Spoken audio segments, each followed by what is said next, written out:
E já estamos de volta ao Vivo em Cores. Obrigado pelo carinho, é bom demais estar com você. Melhor ainda ter você conosco nessa super programação hoje aqui na Rede Século XXI com o programa Vida e Saúde, falando sobre a saúde dos homens conosco. Se tem alguém nesse planeta, gente, no planeta, hein, que entende do assunto, está aqui hoje, Dr. Rafael Stopiglia, um italiano aqui falando com a gente, viu? O assunto é saúde dos homens. Doutor, pasme, nós fomos às ruas, né? E fomos assim com a única pergunta: as pessoas estão se cuidando? Os homens estão se cuidando? Veja o que a gente ouviu nas ruas e depois você vai comentar. Vamos lá. Estudos mostram que os homens costumam se preocupar menos com a saúde do que as mulheres. Mas será que isso é verdade? Nós viemos às ruas para saber.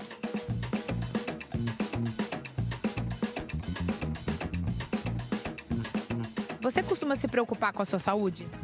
Eu sim, bastante. Você costuma fazer check-up assim todo ano ou só vai ao médico quando sente alguma dor? Como é que é? Eu só vou no médico quando tem alguma coisa, não costumo ir. Estou sempre me cuidando, anualmente faço os exames, né, que tem que ser feito, né? E a idade chega para todo mundo, né? Para os homens também não tem como ser diferente, né? Você acha que os homens costumam cuidar da saúde ou as mulheres são um pouco mais atenciosas nessa área? Não, sim, as mulheres são mais atenciosas nessa área, sim. Há um pouco do preconceito ainda com relação aos exames, né, que são feitos, né?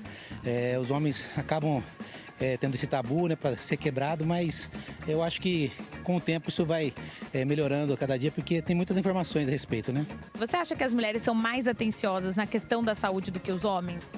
Sim, bem mais. A mulher sempre está preocupada com a saúde, procura fazer todos os exames, né? Então eu tiro por experiência da minha casa, que os homens são um pouco mais relaxados. Deixa tudo pro amanhã, o que se pode fazer hoje. Então, com a saúde, não é bom deixar para amanhã, tem que ser o ontem. Você costuma se preocupar com a sua saúde? Me preocupo bastante, eu gosto de fazer bastante exercício, cuido da alimentação também. E pra gente que faz esporte de longa distância, é importantíssimo ter um cuidado não só com a parte física, mas também de alimentação, de descanso.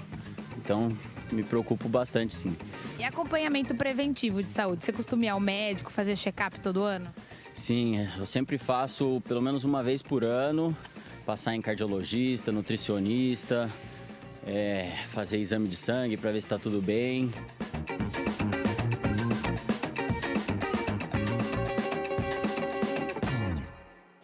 Muito bem, é matéria. Daqui a um pouquinho vamos ter também uma reportagem sobre uma super nutricionista que vai dar algumas dicas também sobre a alimentação.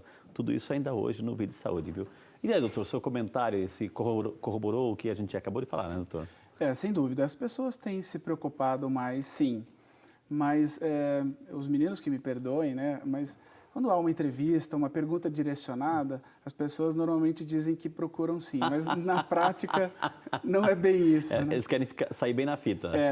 A última entrevista foi especialmente importante porque os homens têm se preocupado mais com a aparência, com a alimentação, com o corpo, com o exercício físico, na prática da promoção da saúde. Isso a gente percebe que aumenta.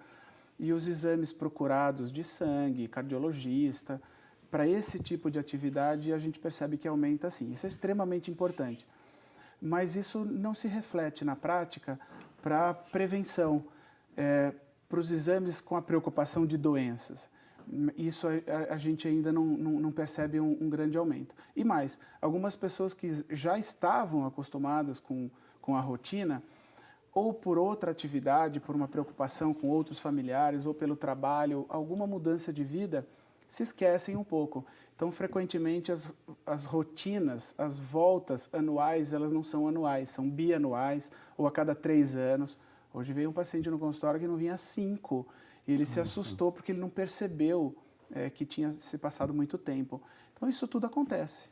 Olha que interessante, viu, gente? Por isso que nós estamos aqui hoje para tentar ajudar a orientar. Doutor, vamos dar mais um passinho. Antes de dar um passinho dos 40 aos 49 anos, essa década aí, voltando um pouquinho àquilo que a gente talvez não desenvolveu muito, essa questão aí dos exames do rapaz, né? Ou seja, os caroços. Tem aquilo, doutor, assim, eu não sei se... varicocela? Isso. Também pode aparecer? Também pode aparecer, muito bem lembrado. A varicocele é uma alteração das veias dessa região dos testículos, né? Essas veias, elas podem aumentar, como as varizes aumentam na perna, principalmente de mulheres. Essa é uma característica que a pessoa herda de outros familiares por uma pequena alteração da veia em que ela pode, por várias razões, se dilatar. Quais as consequências? Deixa infértil? O que é? Isso. As consequências são, basicamente, 60% de chance de infertilidade. Entendi. E alguns meninos com varicocele têm dor. Uma dor que é um pouco não bem caracterizada, uma sensação de peso, um latejamento que essas veias dilatadas na bolsa escrotal, chamada de varicocele, podem ocasionar. Mas a nossa preocupação principal é com a fertilidade. Entendi. Porque os meninos, às vezes, nos procuram com varicocele muito jovens e esse é o momento do tratamento, porque quando eles quiserem ter prole, quando eles quiserem constituir família, eles precisam estar prontos com a fertilidade e não só deixar o tratamento para esse momento. E quando, doutor, assim, quando vai urinar, começa assim, algumas pessoas reclamam, está saindo sangue na urina, né? Ou seja, sangue, é normal? É reflexo do quê, doutor? Olha, o sangue na urina, em absoluto, é normal. E é normal? Não é normal, não, em absoluto. E também assusta muito as pessoas. O sangue não é para estar na urina. Principalmente se ele é identificado de uma maneira visual, é porque tem uma quantidade razoável de sangue. A gente vê sangue na urina em exames de rotina em que a pessoa não percebe, numa quantidade muito pequena. Então, há uma divisão para a gente entender se essa quantidade na urina de sangue é muito pequena ou muito grande. Se for muito pequena, há um rol de problemas.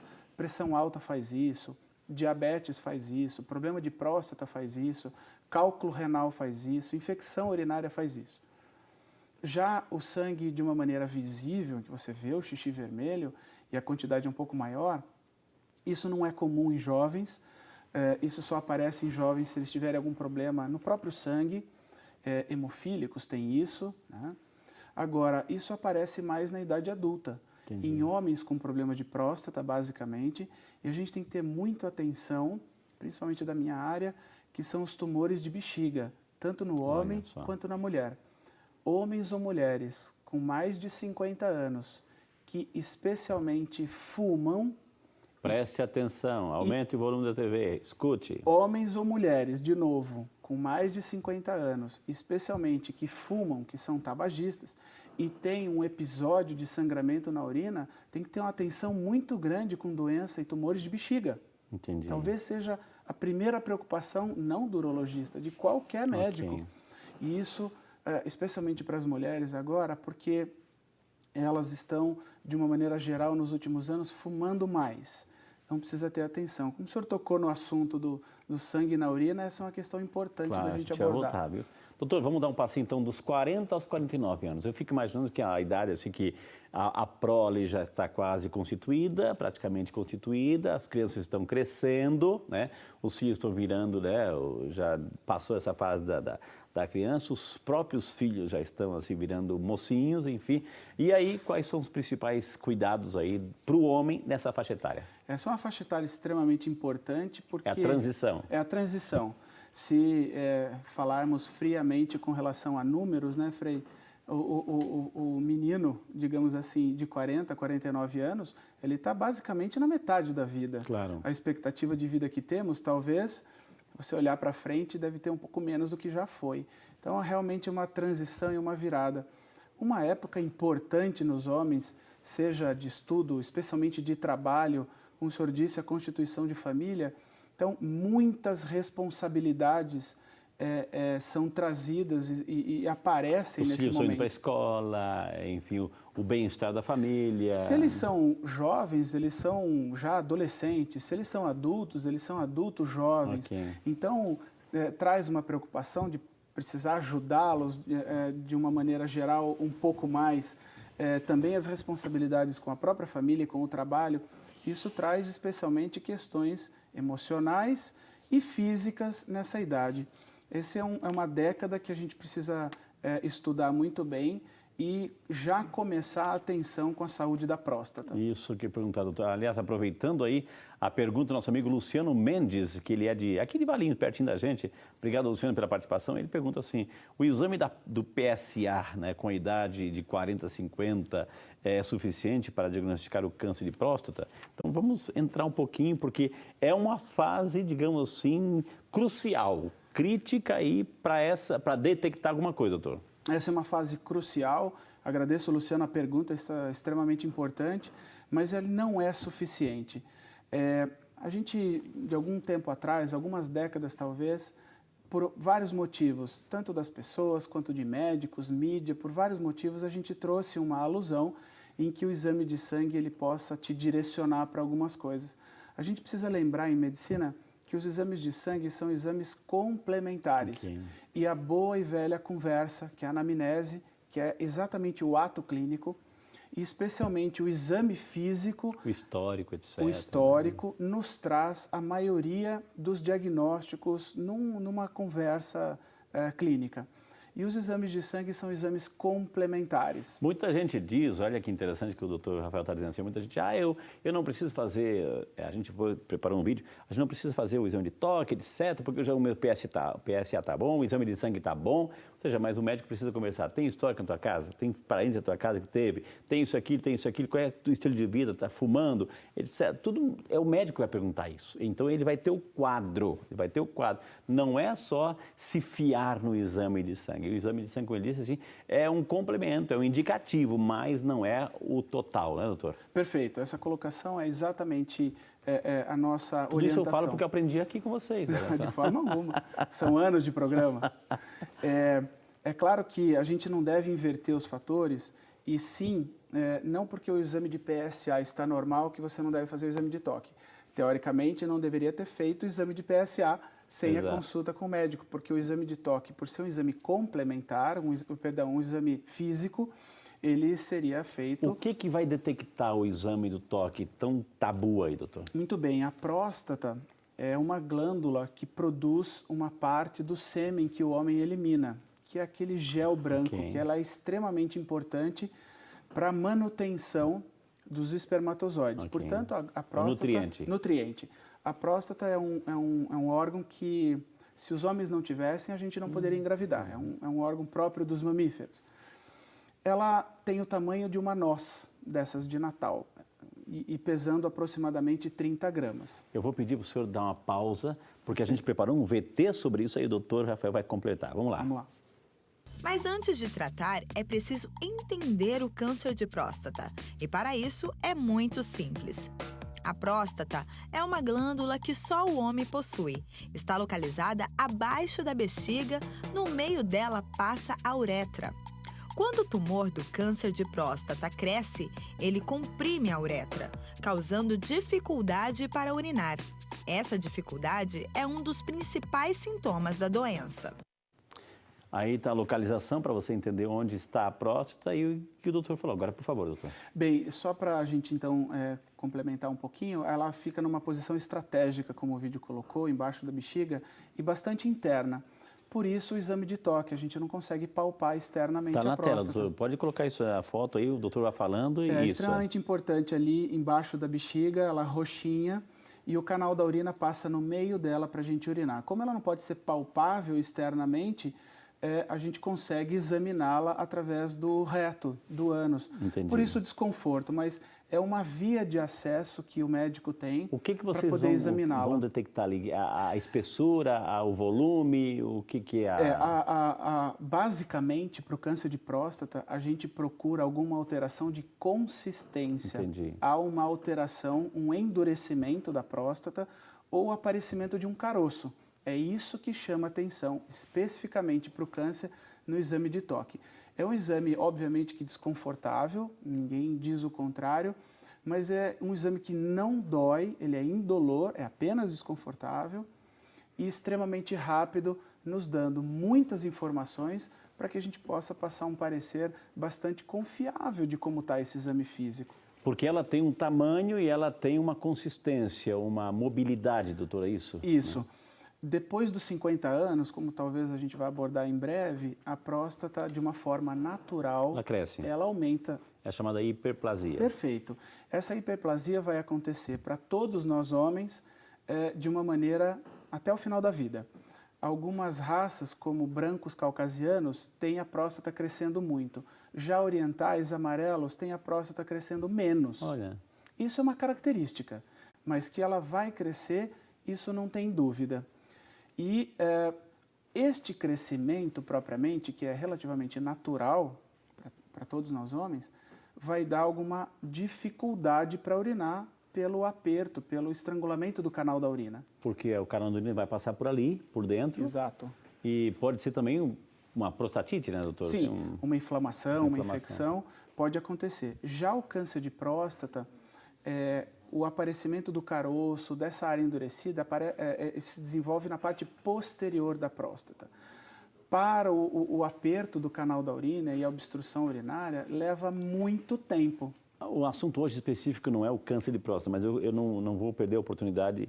Doutor, a pessoa nessa faixa etária dos 40 aos 49, depois para cima, a pessoa já definiu a sua prole. Definiu a sua prole. Ou seja, não está pensando mais ter filhos, né? Ou seja, se já definiu, eu posso tirar a próstata? E aí? Teoricamente sim, mas na prática não. Por Porque quê? a retirada da próstata, que implicaria... O que implica? Implicaria numa grande cirurgia, e isso só é feito em casos de câncer. É uma cirurgia de difícil acesso pela localização da próstata e traz algumas consequências bastante importantes. Por exemplo? Que são consequências de impotência e de incontinência, da pessoa ficar perdendo urina.